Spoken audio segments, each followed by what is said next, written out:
ফিরল তত্ত্বাবধায়ক সরকার ব্যবস্থা, কার্যকর হবে চতুর্থ সংসদ নির্বাচন থেকে বিচার বিভাগের স্বাধীনতা ও গণতন্ত্র প্রতিষ্ঠার আশা। তত্ত্বাবধায়কের ফেরায় নতুন দিগন্তের আশা বিএনপির, ভোট নিয়ে আর দুশ্চিন্তা দেখছে না জামায়াত, কলঙ্ক কাটল বলছে এনসিপি। আগামী সপ্তাহে গণভোট আইন, শেখ হাসিনাকে ফেরাতে চিঠি দেয়া হচ্ছে ভারতকে, আন্তর্জাতিক আদালতে যাওয়ার প্রস্তুতি। সশস্ত্র বাহিনী দিবস আজ, ঢাকা সেনানিবাসে শিখা অনির্বাণে শ্রদ্ধা জানাবেন রাষ্ট্রপতির প্রধান উপদেষ্টা, সেরাকুঞ্জে যাবেন খালেদা জিয়া। দেখছিলেন ক্রাউন সিমেন্ট সংবাদ শিরোনাম। 14 বছর পর তত্ত্বাবধায়ক সরকার ব্যবস্থা পুনর্বহালের রায় দিয়েছে আপিল বিভাগ। সংবিধানে তা অন্তর্ভুক্তির নির্দেশ দেওয়া হয়েছে, তবে এটি কার্যকর হবে চতুর্দশ নির্বাচন থেকে। ত্রয়োদশ জাতীয় সংসদ নির্বাচন হবে অন্তর্বর্তী সরকারের অধীনেই। এদিকে অসৎ ও রাজনৈতিক উদ্দেশ্যে তত্ত্বাবধায়ক সরকার বাতিলের রায় দেওয়া হয়েছিল বলে জানিয়েছেন অ্যাটর্নি জেনারেল মোহাম্মদ আসাদুজ্জামান। বিস্তারিত নাবিল জাহাঙ্গীরের প্রতিবেদনে। 1996 সালে 13তম সংশোধনীর মাধ্যমে বাংলাদেশের সংবিধানে নির্দলীয় তত্ত্বাবধায়ক সরকার ব্যবস্থা যুক্ত করা হয়, কিন্তু একটি রিট আবেদন নিষ্পত্তি করে 2011 সালে তত্ত্বাবধায়ক সরকার ব্যবস্থাকে অবৈধ ঘোষণা করে তৎকালীন প্রধান বিচারপতি এবিএম খায়রুল হকের নেতৃত্বাধীন আপিল বিভাগ। গত বছরের 5 আগস্ট আওয়ামী লীগ সরকারের পতনের পর এই রায় পুনর্বিবেচনা চেয়ে আবেদন করেন সুজন সম্পাদক বদিউল আলম মজুমদার সহ 5 জন। পরে বিএনপির মহাসচিব মির্জা ফখরুল ইসলাম আলমগীর, জামায়াতের সেক্রেটারি জেনারেল মিয়া গোলাম পরোয়ার সহ আরও কয়েকজনের আবেদন যুক্ত হয় এর সঙ্গে। 9 জনের করা আবেদনের শুনানি শেষে বৃহস্পতিবার তত্ত্বাবধায়ক সরকার পুনর্বহাল করে সর্বসম্মতিক্রমে রায় ঘোষণা করেন প্রধান বিচারপতি রেফাত আহমেদের নেতৃত্বাধীন 7 বিচারপতির আপিল বেঞ্চ। অ্যাপেলেট ডিভিশন আগে যে জাজমেন্ট দিয়েছিলেন যে তত্ত্বাবধায়ক সরকার বাতিল বাই মেজরিটি, সেই রায়টা ওনারা সর্বসম্মতিক্রমে সেই রায়টাকে বাতিল করেছেন। ত্রুটিপূর্ণ বলেই, কলঙ্কিত বলেই ওই রায়টা বাতিল করা হয়েছে। আবেদনকারীদের আইনজীবীরা বলছেন, তত্ত্বাবধায়ক সরকার পুনর্বহালের রায় বিচার বিভাগের স্বাধীনতা ও গণতন্ত্র প্রতিষ্ঠায় ভূমিকা রাখবে। মনে করি এই জাজমেন্টটি এই দেশের জন্য একটা মাইন্ড ফলক, এবং আজকে যে বিচার বিভাগ স্বাধীনভাবে দায়িত্ব পালন করতে পেরেছে তা হচ্ছে শেখ হাসিনা পালিয়ে যাওয়ার ফলে। আজকের রায়ের মাধ্যমে এটা স্পষ্টত হয়ে গেল যে এই নির্বাচনের ক্ষেত্রে এই নির্দলীয় তত্ত্বাবধায়ক সরকার ব্যবস্থা, যেটি আজকে থেকেই সংবিধানে ফিরে এলো, তার অধীনে নির্বাচনটি, আসন্ন নির্বাচনটি হবে না, নির্বাচনটি হবে পরবর্তী সময় থেকে। আমি বলবো বাংলাদেশের জন্য খুবই একটা ঐতিহাসিক দিন, এবং আমাদের এই আদালত, আমাদের যে প্রিয় সুপ্রিম কোর্ট, তার জন্য একটা ঐতিহাসিক দিন, কারণ সুপ্রিম কোর্ট তার ভুলটা আজকে সংশোধন করার একটা সুযোগ পেয়েছে এবং সঠিকভাবে সংশোধন করেছে। তবে জুলাই সনদ বাস্তবায়ন হলে তত্ত্বাবধায়ক সরকারের গঠন প্রক্রিয়ায় পরিবর্তন আসতে পারে বলে জানান আইনজীবীরা।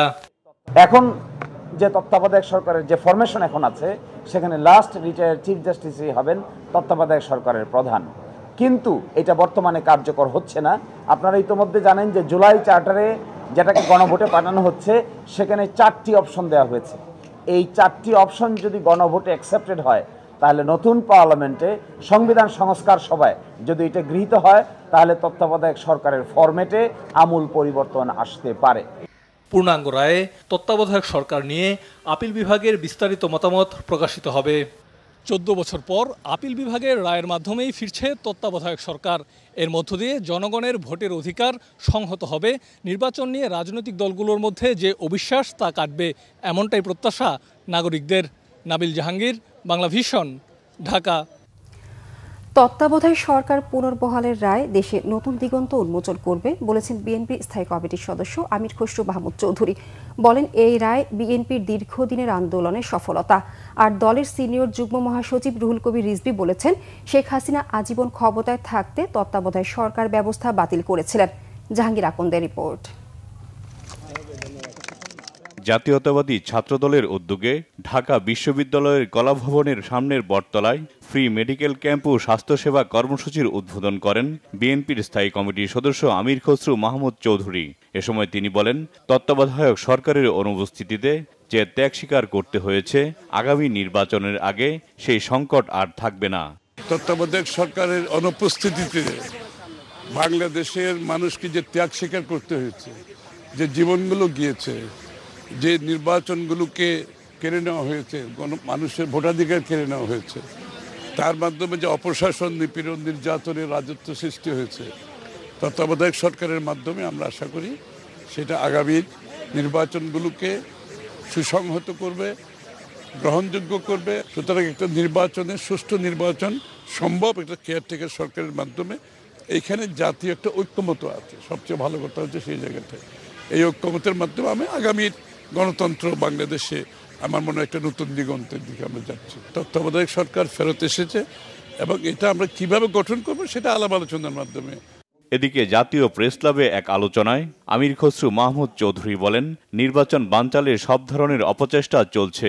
অন্তর্বর্তী সরকারকে কেয়ারটেকার সরকারের মোড়ে কাজ করার আহ্বান জানান তিনি। অন্যদিকে কৃষিবিদ ইনস্টিটিউট মিলনায়তনে গুম খুনের শিকার পরিবারের সদস্যদের চিকিৎসা সহায়তা দিয়েছে আমরা বিএনপি পরিবার। এতে বিএনপির সিনিয়র যুগ্ম মহাসচিব রুহুল কবির রিজভী বলেন, শেখ হাসিনা আজীবন ক্ষমতায় থাকতে তত্ত্বাবধায়ক সরকার ব্যবস্থা বাতিল করেছিলেন। গণতন্ত্রের পথ চলার জন্য বাংলাদেশে কেউ যাতে আবার নতুন করে ফ্যাসিস্ট হয়ে না উঠতে পারে, তার জন্য আমি মনে করি আজকের এই রায়টি অত্যন্ত ইতিবাচক এবং আবারও গণতন্ত্রকে প্রাণবন্ত করার জন্য এবং গণতন্ত্রের যে আমি যে প্রাণ ভোমরার কথা বললাম, সেই প্রাণ ভোমরাটা আবারও পুনরুজ্জীবিত হলো আজকের এই রায়ের। সকল অপশক্তির বিরুদ্ধে সবাইকে ঐক্যবদ্ধ থাকার আহ্বান জানান বিএনপি নেতারা। জাহাঙ্গীর আকন্দ, বাংলা ভিশন, ঢাকা। তত্ত্বাবধায়ক ব্যবস্থা ফেরায় গণতন্ত্র ইতিবাচক ধারায় ফিরবে, ভোট নিয়ে জনগণের দুশ্চিন্তা থাকবে না বলছে জামায়াত ইসলামী। এদিকে বিপ্লবী ওয়ার্কার্স পার্টির সাধারণ সম্পাদক সাইফুল হকের মতে, বিরোধী দলকে আস্থায় নিয়ে একটি সুষ্ঠু নির্বাচন করতে না পারা রাজনৈতিক দলগুলোর জন্য পরাজয়। আর রাষ্ট্র সংস্কার আন্দোলনের প্রধান সমন্বয়ক হাসনাত কাইয়ুমের মতে, সংস্কারের মাধ্যমে ক্ষমতা কাঠামোতে ভারসাম্য না আসা পর্যন্ত এটি একটি যুগান্তকারী ব্যবস্থা। আহমেদ সরওয়ারের রিপোর্ট। তত্ত্বাবধায়ক সরকার ব্যবস্থা ফিরিয়ে আনার আপিল বিভাগের রায়কে ইতিবাচক হিসেবে দেখছেন রাজনৈতিক দলগুলো। জনগণের ভোটের অধিকার ফিরিয়ে আনতে দীর্ঘদিনের যে আন্দোলন, এই রায়ের মাধ্যমে তা পূর্ণতা পেলে বলে মনে করেন রাজনীতিবিদরা। নির্বাচন কমিশন একটা সাংবিধানিক প্রতিষ্ঠান হিসেবে যদি তারা মেরুদণ্ড সোজা করে নিজেদের পায়ের উপরে দাঁড়াতে পারে, সাংবিধানিক প্রতিষ্ঠান হিসাবে তার যে কার্যকারিতা, তিনি যদি সেটা প্রতিষ্ঠা করতে পারেন, এটা একটা গুরুত্বপূর্ণ ভূমিকা। পাশাপাশি বিচার বিভাগ সহ অন্যান্য যে সাংবিধানিক প্রতিষ্ঠান আছে, ডেমোক্রেটিক ইনস্টিটিউশনগুলো আছে, সেটাকে যদি আমরা কার্যকর করতে পারি, আমি বিশ্বাস করি তাহলে কিন্তু এই নির্বাচনটা অবাধ বিশ্বাসযোগ্য নির্বাচন করা সম্ভব। এইবারের যে তত্ত্বাবধায়কের যে ফরমেশন, সেই ফরমেশনে কিন্তু বিচার বিভাগকে প্রধানত চিন্তা করা হয়নি। যদি ধরেন সংস্কার হয়, যদি প্রধানমন্ত্রীর ক্ষমতা কমে, যদি নির্বাচন কমিশনের ক্ষমতা বাড়ে, যদি অন্যান্য প্রতিষ্ঠান প্রশাসন এগুলির যদি আসলে স্বাধীন মতামত দেওয়ার প্র্যাকটিস হয়, তাহলে তো তখন এটা দেখবেন যে তখন আপনি বলবেন রাজনীতিবিদরা তো আসলে এরকম না, রাজনীতিবিদরা তো মেনে চলতেছে। তার মানে এককভাবে রাজনীতিবিদদের অপারগতা এরকমও না। স্বাধীনতার 54 বছর পরও সুষ্ঠু ও নিরপেক্ষ নির্বাচন করতে না পারা রাজনৈতিক দলগুলোর ব্যর্থতা বলেও মনে করেন তারা। এটা হচ্ছে একটা ট্রানজিশনাল সলিউশন, মানে আপনি যতক্ষণ পর্যন্ত রাজনৈতিক দলগুলির সংস্কার করে, রাজনীতির অন্যান্য জায়গায় সংস্কার করে, রাষ্ট্রের অন্যান্য ক্ষমতা কাঠামোর সংস্কার করে একটা প্রকৃত গণতান্ত্রিক ব্যবস্থায় পৌঁছার আগ পর্যন্ত এটা একটা সলিউশন। তখন এটা নিজে ইন্ডিকেট করে যে আসলে আপনার সমাজের মধ্যে গণতন্ত্রের একটা অসুস্থতা আছে, যে আমাদের দেশের নির্বাচন ব্যবস্থা যে আসলে কাজ করে না। তো ন্যূনতম সেখানে আস্থা ফিরে আনা কিভাবে এবং তারপরে কিভাবে গণতন্ত্রের পথে যাওয়া যাবে, সেইটার একটা বড় ধরনের আসলে সাংবিধানিক আবিষ্কার হচ্ছে তত্ত্বাবধায়ক সরকার ব্যবস্থা। রাজনৈতিক দলগুলোর একটা রাজনৈতিক সরকারের অধীনে বিরোধী দলকে আস্থায় নিয়ে নির্বাচন করতে না পারা, এটা নিশ্চয়ই রাজনৈতিক দলগুলোর জন্য একটা ব্যর্থতা, এক ধরনের রাজনৈতিক পরাজয় এটাকে বলা চলে। রাজনৈতিক প্রতিযোগিতা তো এখন একটা বৈরী প্রতিহিংসায় পর্যবেসিত হয়। তো সেই জায়গা থেকে উত্তরণ ঘটাতে আমার মনে হয় যে আরও 5, 10, 15 বছর হতে লাগবে কমপক্ষে। এদিকে রায়ের পর আনুষ্ঠানিক প্রতিক্রিয়ায় জামায়াত ইসলামের সহকারী সেক্রেটারি জেনারেল এহসান মাহবুব জুবায়ের বলেন, যে রায়ে তত্ত্বাবধায়ক সরকার বাতিল করা হয়েছিল তা ছিল বিতর্কিত ও রাজনৈতিক উদ্দেশ্য প্রণোদিত। নিরপেক্ষ সরকার ব্যবস্থা না থাকলে কি হতে পারে 14, 18 এবং 24 আমাদের সামনে সেটা জাজ্জল্য উদাহরণ। কেয়ারটেকার সরকার পুনঃপ্রতিষ্ঠা হওয়ার মাধ্যমে আমরা মনে করি যে গণতন্ত্র তার ইতিবাচক ধারায় ফিরে আসবে, বাংলাদেশের মানুষ তার ভোটাধিকার নিয়ে আর সন্দেহের মধ্যে থাকবে না এবং জনগণ ভোট দেওয়ার মতো একটি সুন্দর পরিবেশ পাবে। আহমেদ সরওয়ার, বাংলা ভিশন, ঢাকা। নির্বাচনকালীন তত্ত্বাবধায়ক সরকার ব্যবস্থা পুনর্বহালের রায়কে স্বাগত জানিয়ে জাতীয় নাগরিক পার্টি এনসিপির সদস্য সচিব আক্তার হোসেন বলেছেন, এর ফলে জাতি কলঙ্কমুক্ত হয়েছে। তত্ত্বাবধায়ক সরকার ব্যবস্থা এখন পর্যন্ত গ্রহণযোগ্য সরকার ব্যবস্থা। বৃহস্পতিবার সন্ধ্যায় রাজধানীর বাংলা মোটরে এনসিপির কার্যালয়ে ত্রয়োদশ সংশোধনী মামলা রায়ের ব্যাপারে প্রতিক্রিয়ায় তিনি একথা বলেন। সেটা বাংলাদেশের রাজনৈতিক ইতিহাসে নানা ধরনের সংকট তৈরি করেছে, 1-11 মতো পরিস্থিতি তৈরি করেছে। সে জায়গায় শুধুমাত্র বিচার বিভাগের উপর নির্ভরশীল না হয়ে জুলাই সনদে যেভাবে তত্ত্বাবধায়ক সরকারের কথা বলা হয়েছে সেভাবে তত্ত্বাবধায়ক সরকার গঠন করাই বাংলাদেশে শান্তিপূর্ণভাবে ক্ষমতা হস্তান্তরের জন্য সবথেকে উপযোগী পদ্ধতি। গণভোট আইন করা হবে আগামী 3 থেকে 4 কার্যদিবসের মধ্যে, জানিয়েছেন আইন উপদেষ্টা ডক্টর আসিফ নজরুল। জানান, আন্তর্জাতিক অপরাধ ট্রাইব্যুনালে মৃত্যুদণ্ডপ্রাপ্ত শেখ হাসিনা ও আসাদুজ্জামান খান কামালকে ফেরত চেয়ে ভারতের চিঠি দেওয়া হচ্ছে। দাবি করেন, চুক্তি অনুযায়ী ভারত অপরাধীদের ফেরত দিতে বাধ্য। একই বিষয়ে আন্তর্জাতিক আদালতে যাবার প্রস্তুতির বিষয়ে আলোচনা করবে সরকার। এদিকে সুপ্রিম কোর্ট সচিবালয় অধ্যাদেশ 2025 চূড়ান্ত অনুমোদন দিয়েছে উপদেষ্টা পরিষদ। তাইমুর রশিদের রিপোর্ট। বৃহস্পতিবার প্রধান উপদেষ্টা অধ্যাপক ডক্টর মোহাম্মদ ইউনূসের সভাপতিত্বে অনুষ্ঠিত হয় উপদেষ্টা পরিষদের বৈঠক। এ সময় নির্ধারিত এজেন্ডার বাইরেও চলমান বিভিন্ন ইস্যুতে আলোচনা হয়। উপদেষ্টা পরিষদের বৈঠকে বিচার বিভাগকে স্বাধীন করার অংশ হিসেবে সুপ্রিম কোর্ট সচিবালয় অধ্যাদেশের খসড়ার চূড়ান্ত অনুমোদন দেওয়া হয়। পরে ফরেন সার্ভিস একাডেমিতে সংবাদ সম্মেলনের আয়োজন করে প্রধান উপদেষ্টার প্রেস উইং। আইন উপদেষ্টা আসিফ নজরুল বলেন, বিচার বিভাগের স্বাধীনতা নিশ্চিত করতে চায় সরকার। সবার দীর্ঘদিনের চাওয়া এবার পূরণ হতে যাচ্ছে। এই অধ্যাদেশ পরিপূর্ণভাবে কার্যকর হওয়ার পর নিম্ন আদালতের বিচারকদের উপর আইন মন্ত্রণালয় তথা সরকারের আর কোনো কন্ট্রোল থাকবে না। সম্পূর্ণভাবে এটা উচ্চ আদালত তার সচিবালয়ের মাধ্যমে বিষয়গুলো দেখাশোনা করবে। বাট এটা এই মুহূর্তে এখনই কার্যকর হচ্ছে না, কারণ সচিবালয়টা প্রতিষ্ঠা করতে হবে, এটাকে ফাংশনিং করতে হবে। আমরা বিধান রেখেছি সচিবালয় সম্পূর্ণভাবে কার্যকরী হওয়ার পর সরকার সুপ্রিম কোর্টের সাথে পরামর্শক্রমে এই অধস্তন আদালতের বিচারকদের উপর তত্ত্বাবধান এবং অধস্তন আদালতের উপর তত্ত্বাবধান, নিয়ন্ত্রণ এবং শৃঙ্খলার বিষয়াদি উচ্চ আদালতের হাতে ন্যস্ত করা হবে। গণভোট আইন আমরা খুব দ্রুত করতে যাচ্ছি, এই উইকে করে ফেলবো। ধরেন আজকে কি বার, বৃহস্পতিবার, তো ধরেন আগামী 3-4 কার্যদিবসের মধ্যে হয়ে যাবে। তত্ত্বাবধায়ক সরকার ব্যবস্থা পুনর্বহালের রায়কে ঐতিহাসিক বলে মন্তব্য করেন আইন উপদেষ্টা। বলেন, আন্তর্জাতিক অপরাধ ট্রাইব্যুনালে মৃত্যুদণ্ডপ্রাপ্ত শেখ হাসিনা ও আসাদুজ্জামান খান কামালকে ফেরত দিতে হবে ভারতকে। আওয়ামী লীগ নেত্রী শেখ হাসিনা এবং সাবেক স্বরাষ্ট্রমন্ত্রী আসাদুজ্জামান কামাল, ওনাদের এক্সট্রাডিশনের জন্য আমরা চিঠি দিচ্ছি এবং এর পাশাপাশি ওনাদের প্রত্যর্পণ করার জন্য, যেহেতু ওনারা এখন কনভিক্টেড, মৃত্যুদণ্ডপ্রাপ্ত, কাজেই আমরা মনে করি ভারতের এখন বাড়তি দায়িত্ব রয়েছে তাদের ফেরত দেওয়ার জন্য। বাংলাদেশের মানুষের বিচারের আকাঙ্ক্ষা সেটা পূরণ করার জন্য এই দায়িত্ব পালনে ভারত যেন আমাদের সাথে এক্সট্রাডিশন চুক্তি অনুযায়ী তার অব্লিগেশন পালন করে, সেই জন্য সেটা স্মরণ করিয়ে দিয়ে ভারতকে আমরা চিঠি দিচ্ছি। একই সাথে সাথে এই কনভিক্টেড ব্যক্তিদের দেশে ফেরানোর জন্য আন্তর্জাতিক যে অপরাধ আদালত রয়েছে রোমে, সেখানে আমরা কোনো রকম অ্যাপ্রোচ করতে পারি নাকি সেটা বিচার বিবেচনা করার জন্য আমরা অচিরেই বসে সিদ্ধান্ত নিব। সামাজিক যোগাযোগ মাধ্যমে নানা ইস্যুতে বিভ্রান্তি ছড়ানো হচ্ছে বলেও মন্তব্য করেন আইন উপদেষ্টা। তাইমুর রশিদ, বাংলা ভিশন, ঢাকা। কোনো বহিরাগত শক্তিকে আঞ্চলিক নিরাপত্তাকে চ্যালেঞ্জ করার অনুমতি দেওয়া হবে না জানিয়েছেন জাতীয় নিরাপত্তা উপদেষ্টা খলিলুর রহমান। বৃহস্পতিবার দিল্লিতে কলম্বো নিরাপত্তা সম্মেলনের ৭ম জাতীয় নিরাপত্তা উপদেষ্টাদের বৈঠকে তিনি একথা জানান। খলিলুর রহমান বলেন, একটি স্থিতিশীল, নিরাপদ, শান্তিপূর্ণ এবং সমৃদ্ধ ভারত মহাসাগরীয় অঞ্চল নিশ্চিত করতে বাংলাদেশ সব ধরনের চ্যালেঞ্জ মোকাবেলা করতে প্রস্তুত। এক্ষেত্রে বাইরের বা স্থানীয় কোনো শক্তিকে বাংলাদেশের অভ্যন্তরীণ নিরাপত্তা ও কল্যাণকে চ্যালেঞ্জ করার সুযোগ দেওয়া হবে না। সামুদ্রিক নিরাপত্তা, জলদস্যুতা এবং অন্যান্য সংগঠিত সামুদ্রিক অপরাধ ও সন্ত্রাসবাদ মোকাবেলায় বাংলাদেশ আঞ্চলিক দেশগুলোর সাথে কাজ করে যাবে। বাংলাদেশ সিএসির কিছু কার্যক্রমে অংশগ্রহণ করে আসছে এবং ভবিষ্যতে করবে বলে জানান নিরাপত্তা উপদেষ্টা। সশস্ত্র বাহিনী দিবস আজ যথাযথ মর্যাদা ও উৎসাহ উদ্দীপনার মধ্য দিয়ে পালিত হবে দিবসটি। এ উপলক্ষে রাষ্ট্রপতি ও প্রধান উপদেষ্টা সকালে ঢাকা সেনানিবাসের শিখা অনির্বাণে মহান মুক্তিযুদ্ধের সশস্ত্র বাহিনীর শহীদ সদস্যের প্রতি শ্রদ্ধা জানিয়ে পুষ্পস্তবক অর্পণ করবেন।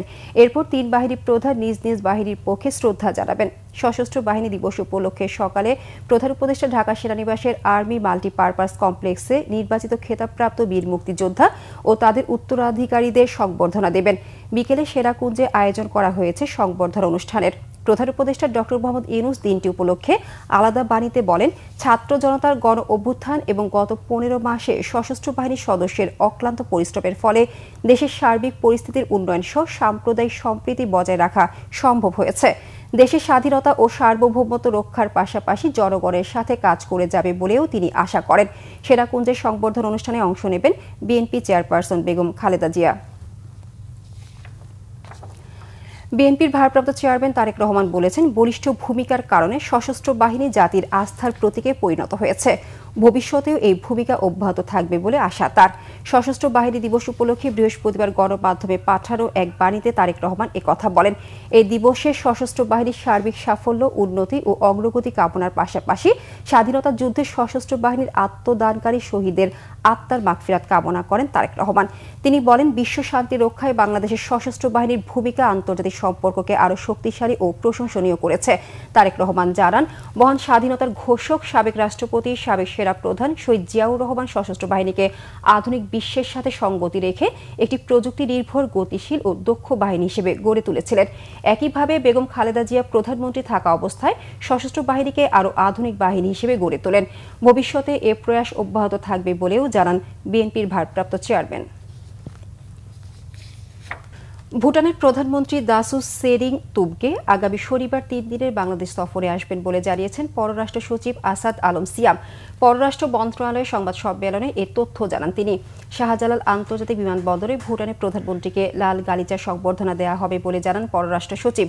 সফরের প্রথম দিন প্রধান উপদেষ্টা ডক্টর মোহাম্মদ ইউনূসের সঙ্গে দ্বিপক্ষীয় বৈঠক করবেন ভুটানের প্রধানমন্ত্রী দাসু সেরিং তুবগে।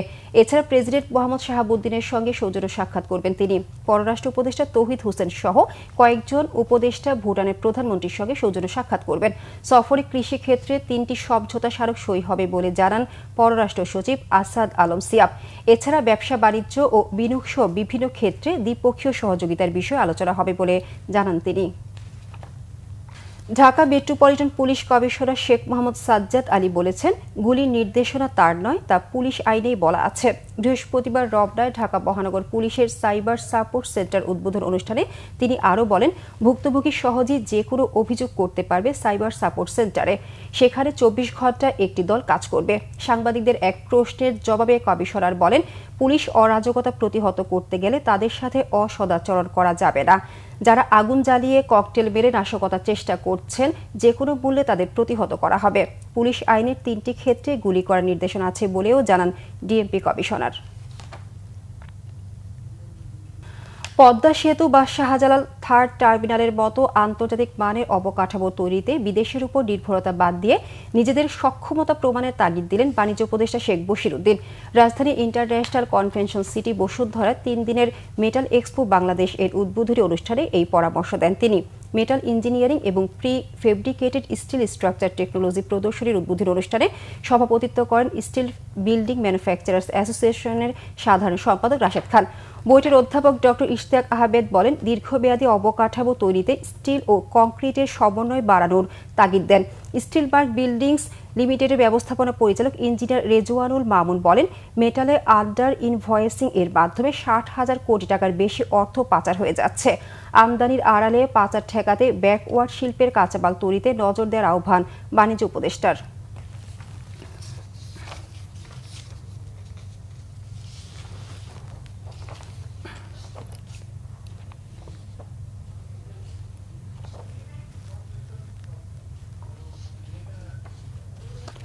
সংবাদ শেষ করব ক্রাউন সিমেন্ট শিরোনামগুলো আরেকবার জানিয়ে।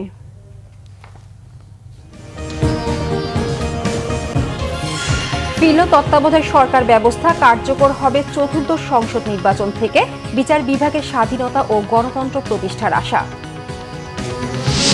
তত্ত্বাবধায়কের ফেরায় নতুন দিগন্তের আশা বিএনপির, ভোট নিয়ে আর দুশ্চিন্তা দেখছে না জামায়াত, কলঙ্ক কাটল বলছে এনসিপি। আগামী সপ্তাহেই গণভোট আইন, শেখ হাসিনাকে ফেরাতে চিঠি দেয়া হচ্ছে ভারতকে, আন্তর্জাতিক আদালতে যাওয়ার প্রস্তুতি। সশস্ত্র বাহিনী দিবস আজ, ঢাকা সেনানিবাসে শিখা অনির্বাণে রাষ্ট্রপতি ও প্রধান উপদেষ্টা শ্রদ্ধা, সেনাকুঞ্জে যাবেন খালেদা জিয়া। এই ছিল এখনকার মতো, পরের সংবাদ সকাল 10টায়, এর আগে 9টায় রয়েছে নিউজ টপ 10 দেখার আমন্ত্রণ রইল। এছাড়া বাংলাভিশন সংবাদ ও সংবাদ সংশ্লিষ্ট অনুষ্ঠান দেখতে ভিজিট করুন www.bvnews24.com ও facebook.com/banglavishnewsে এবং সাবস্ক্রাইব করুন youtube.com/banglavishnnews। ধন্যবাদ সবাইকে।